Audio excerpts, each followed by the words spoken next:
Welcome to Boomer Being. Today's topic, Reiki and holistic healing.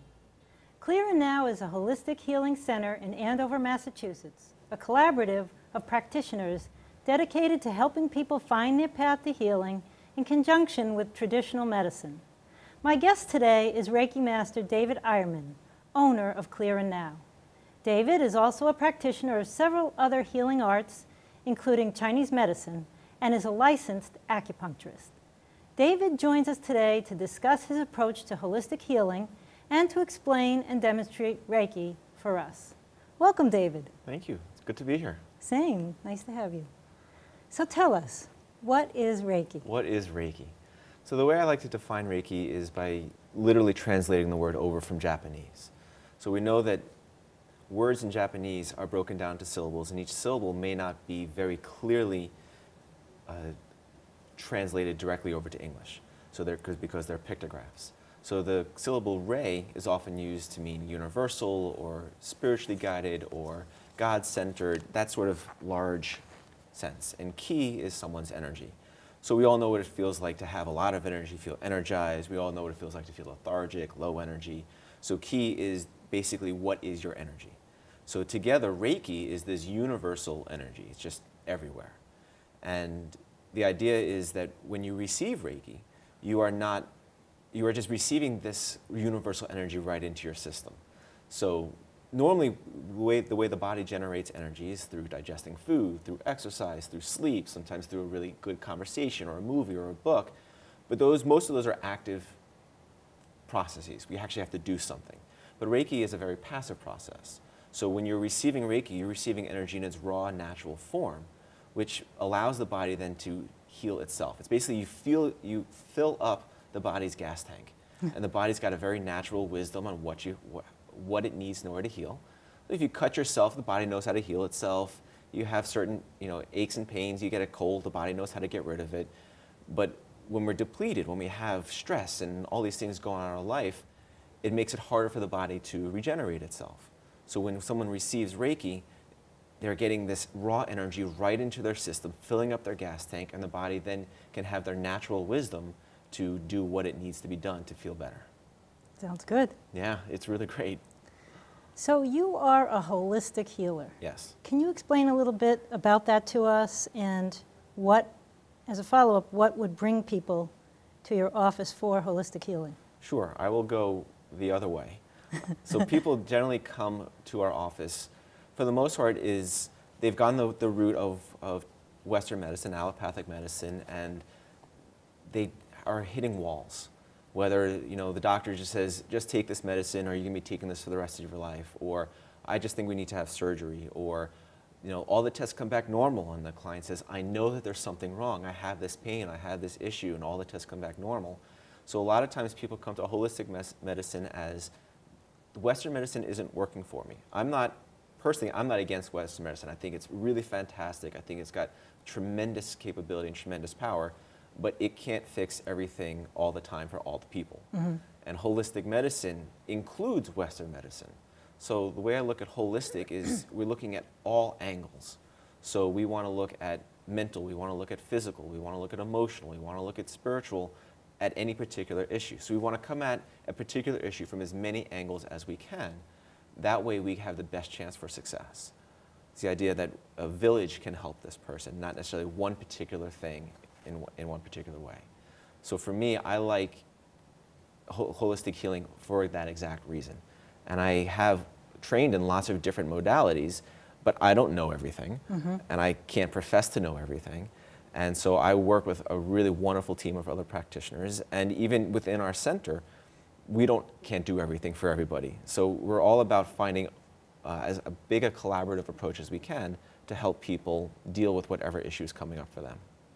Such as? Such as pain is a very common one, sleep issues, digestive issues, menstrual issues, fertility, or stress, anxiety, depression.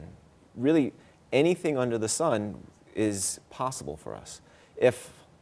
I will say that if I'm in a car accident and I have a major trauma like that, I'm not calling my acupuncturist, I'm not calling my Reiki practitioner, I'm calling 911. Right. There are limits to what it can do, But the beauty of it is that when you have a holistic approach, you're not closed off to any particular thing.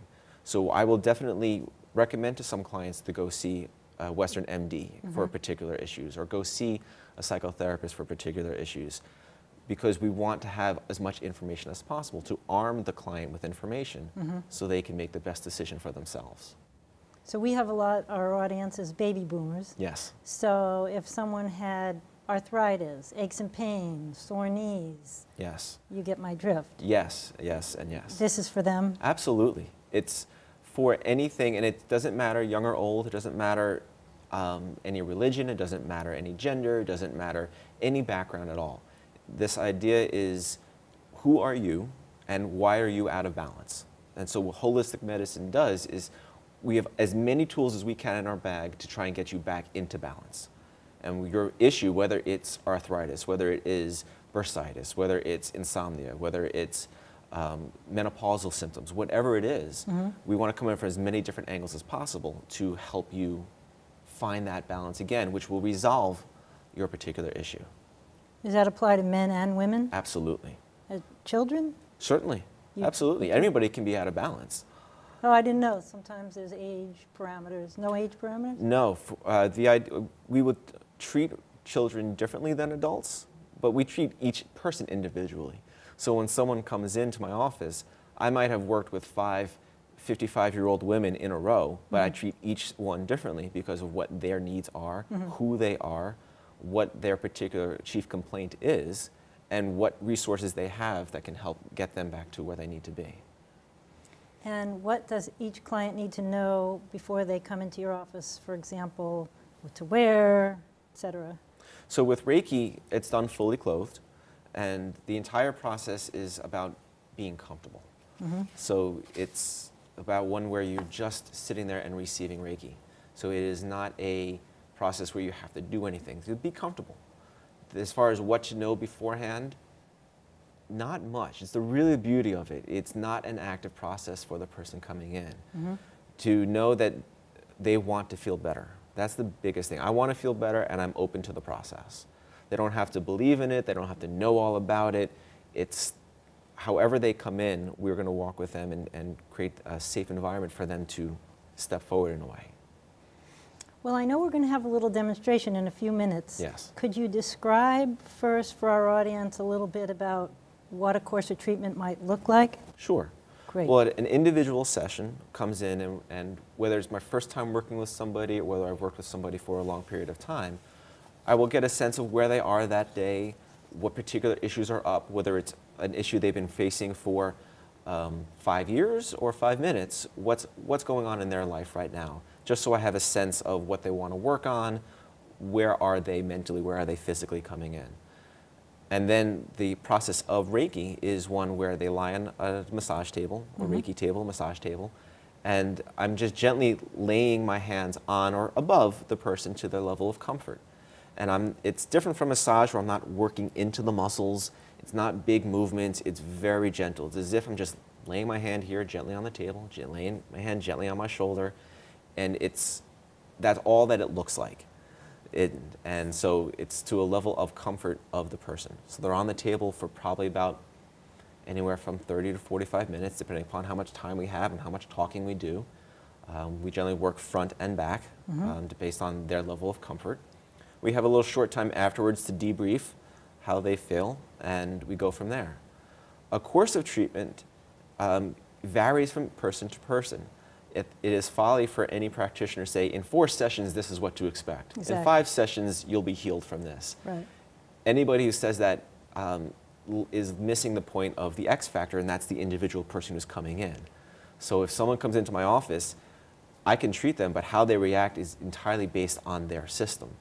And I have a teacher who says the first treatment is always the easiest because you meet them, you diagnose, and you treat.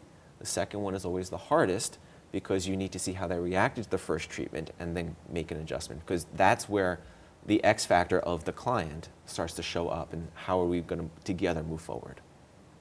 Interesting.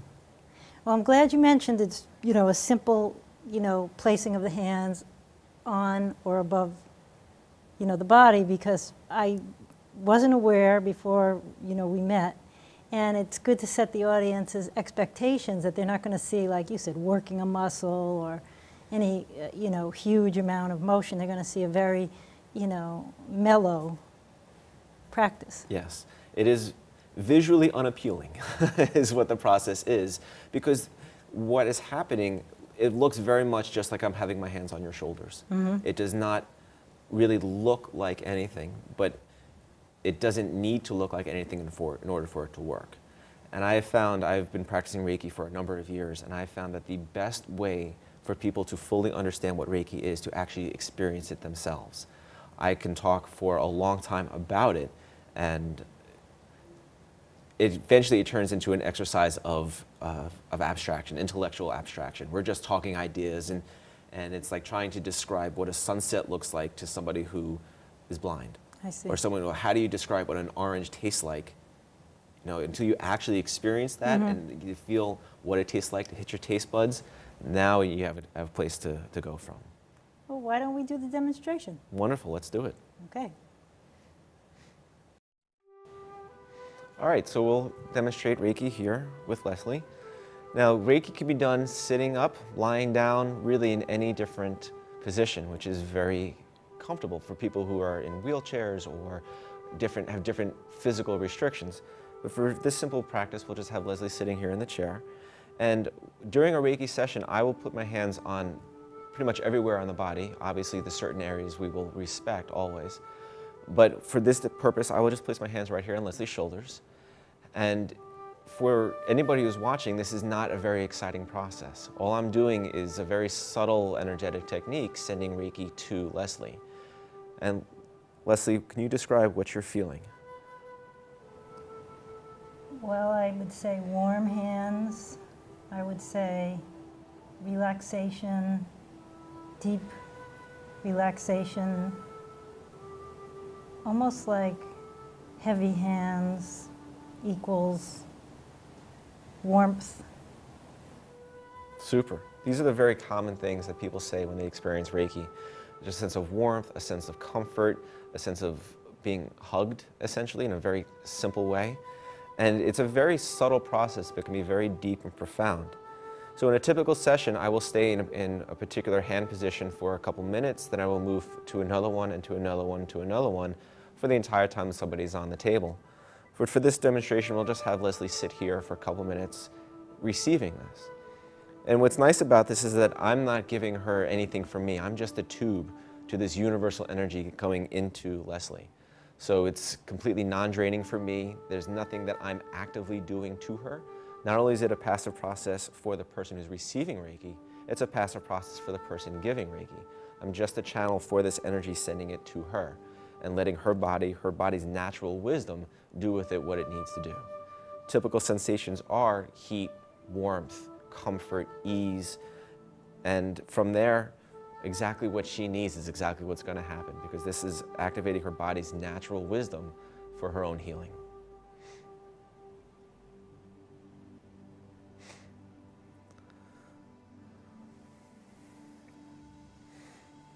That's all it looks like.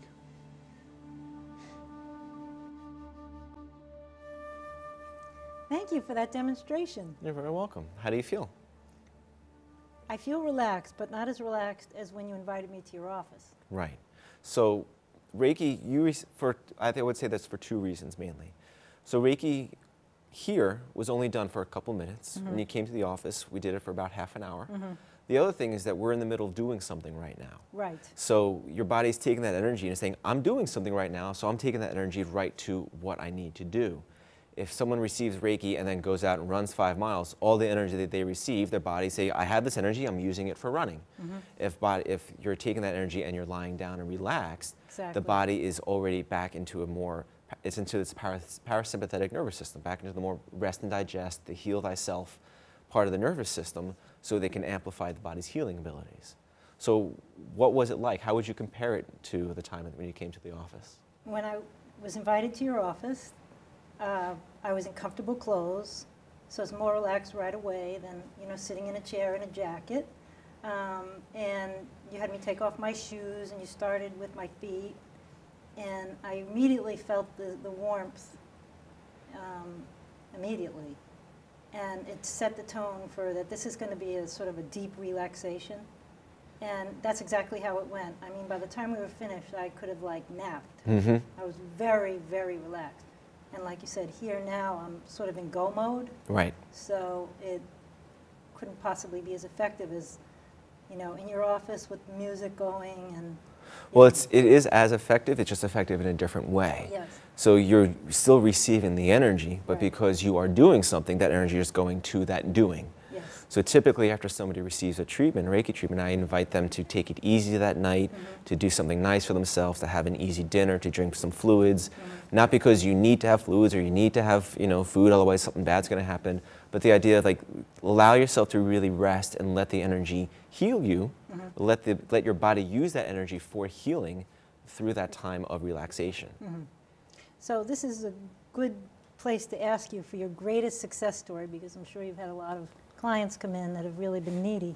Yeah, it's really fantastic, and I've been practicing this medicine for many years, and I'm still amazed at the things that happen when people have their first or second treatment. But probably one of my favorite stories is this woman who had come in and had experienced 3 deaths of people close to her in a span of about 6 or 8 months. And obviously it's very hard for anybody to deal with, but in particular her way of dealing with something is that I'm going to just power through, and then when it's over I'll crash. But each time she went through, the first thing was ready to crash is when the next death occurred. And she's like, all right, I got to pull on my reserves and power through. All right. And she was about to crash the next time, and that's when the third one happened. So it was a very brutal 6 or 8 months for her, one after another. And she was having trouble sleeping. She was having nightmares. She felt frazzled all the time, all day, every day. And after her very first treatment, she knew very little about Reiki, but someone had recommended to her. After her very first treatment, she said that she slept through the night. Her nightmares stopped that night, never had them again. Wow. And she described Reiki as a tiny little hug for every single part of her body. Oh, that's nice. And I thought that was such a beautiful way of describing what the medicine is. And she was open to the process of just letting it happen. And it's what she needed. So sometimes people will come in for a physical issue. You know, she came in, I'm not sleeping well, I'm kind of tense, and we went through this, but what she needed was the chance to grieve those losses, the chance to have that someone actually hold her, because she was holding everybody for all those times. I have to support this, and I have to take care of this, and I have to support that. So this was an opportunity for her to actually be held and be supported, which is exactly what she needed, and then her symptoms disappeared. Wonderful. It was fantastic. It must be very satisfying as a practitioner. It is, and it's not. When I say it's not, it is very satisfying as a practitioner to know that I'm helping people. But the thing is that because Reiki is a passive process, I'm not actually doing anything to you. All I'm doing is I'm giving you some energy, which isn't even mine, and I'm empowering your system to do what it knows that it needs to do. It's amazing the power of the human body to heal itself, and Reiki just allows that to happen. We live so much in our life of go, go, go, do, chase this, respond to this, I have to be on this and take care of this and run 12 errands and what I have to do and pick up the milk, and never have this opportunity just to sit down and be.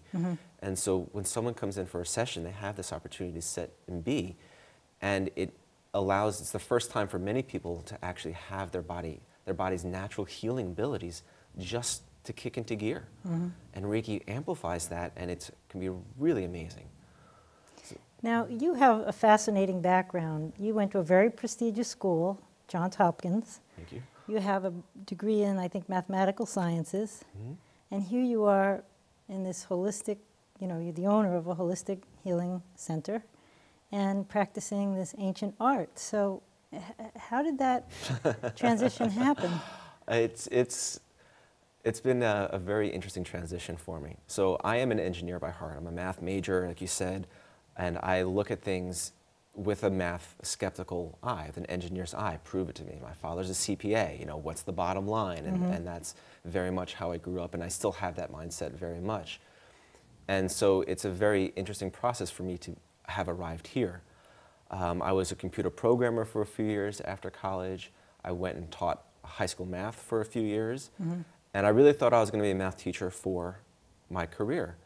But what ended up happening was by the second or third year of teaching, I recognized that what I enjoyed most out of the job was working with an individual student on what issues he or she had, whether they were dealing with an issue at home, or whether it was academic, or whether it was with a relationship, whatever it was, that my joy of actually helping a student in that avenue was so much more fun for me, so much more fulfilling for me than trying to take 30 10th graders and try to teach them how to factor trinomials. That's not really that exciting material. And so my wife recommended that I go to acupuncture school. And me being the very supportive, very loving husband said, no, you're out of your mind, and fought her on that, but she was absolutely right. And it really ended up opening up this whole world for me. Oh. I was simultaneous to teaching, simultaneous to doing computer programming. Was introduced to meditation, I was introduced to Qigong, I was introduced to Reiki, and started having this as just something for me on the side. It was just a way I maintained my own health.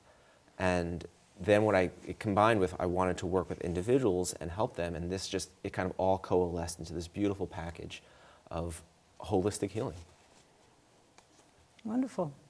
Now, again, I visited the studio, and you showed me a gleaming, brand new yoga studio as part of, where your office is, and there's many things that people can expect when they come in. Can you kind of enlighten us about all the things that Clear Now has to offer? I can enlighten some of the things we have to offer, in part because our offerings are always changing. The two main tenets that we work with one is holistic healing, this collaboration. We work with our clients, we don't work on our clients. We work with them to get them to a place that is healthy and happy and balanced. And we come at from as many different angles as we can. So we offer acupuncture, we offer Reiki, we have psychotherapy, we have massage, we offer meditation classes, we have different workshops and classes going on very regularly. We have a wellness coach. We do so many different things to, again, come at it from as many angles as we can. And so what people can expect when they come in is a level of individualized care, and knowing that they are going to be active members of the process. When clients come in and say, all right, can you fix this? I say, I can help point you in the direction, but there are going to be things I'm going to ask you to do also. Because our biggest thing is come at it from as many angles, but we want the person to say, I'm in charge of my own health. So what can I do, whether it's changing my work hours, or changing my diet, or changing my relationships, or changing my way of being, to be an active member of the process. We want to give the person as many tools as possible so they don't need to see us. It's really interesting, and it sounds like you have an incredibly comprehensive practice. We try to be comprehensive, but we don't do it all for everybody. Yeah. We can't profess to do it all for everybody. We have found that when people work with multiple practitioners within our practice, someone works with me for acupuncture or Reiki, and somebody works with Liz for psychotherapy, the steps forward that they can take in such a short period of time is absolutely tremendous. Because you have people who are very well skilled in the mental side of things, we have people very well skilled in the physical side of things, and people very well skilled in the energetic side of things. So when you can combine the real strengths with all these different people, it's amazing where people can go. I'm glad you mentioned the energy, because you mentioned that when we were doing the demonstration, and I'm wondering if you can elaborate a little bit, because it's very abstract, It is. And if you could just elaborate, because it's one of the central tenets of what you're doing. It is hard to define, but it's something that everybody knows. So everybody knows what it's like to have a lot of energy.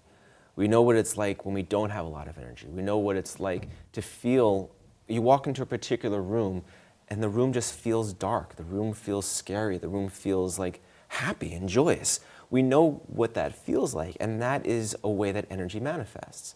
So it's a hard thing to articulate, but it's something that everybody knows inherently. And it's interesting, coming from a mathematical engineering background, is that there's a little bit of me that always wants to know. I have to know X, Y, and Z. I have to know why this is and how this is, and give me every single brick. 1 + 1 is 2, and I know all those things. But there comes a point when there's a limit to that.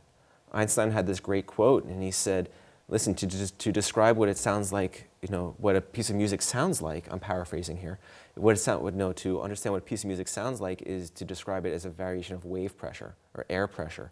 And you can't listen to Mozart's symphonies and describe it just in mathematical or scientific terms and fully get the full meaning of what that music is. So we can describe energy mathematically, you can describe energy scientifically, but to really understand it is a different thing. Mm-hmm. So there's a limit to what we can prove on paper with technology. It comes down to what do you feel. And I love having the engineering background because I can describe as much as I can in as grounded material as possible. But there comes a point where it's like, all right, I've described all I can. Now you just have to experience it and go from there. Yeah. So why holistic healing? Because it covers so much. Holistic is all-inclusive. It does not exclude a particular thing. We want to look at everything that we can.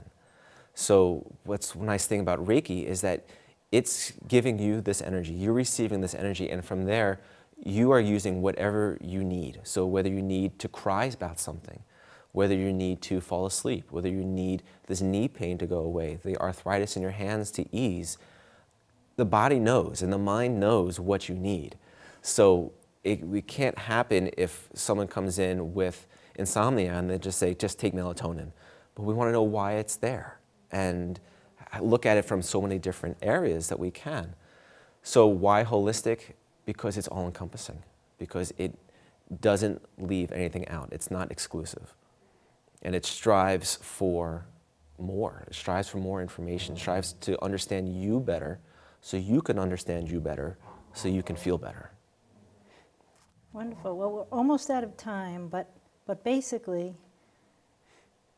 do you have to believe that this works to come in and, you know, and be successful, or would you say, because I know, you know, I really believe when I went and tried acupuncture and Reiki and so forth, I believed it would work, and it worked. Mm-hmm. So, I mean, is that sort of a prerequisite, or would you say?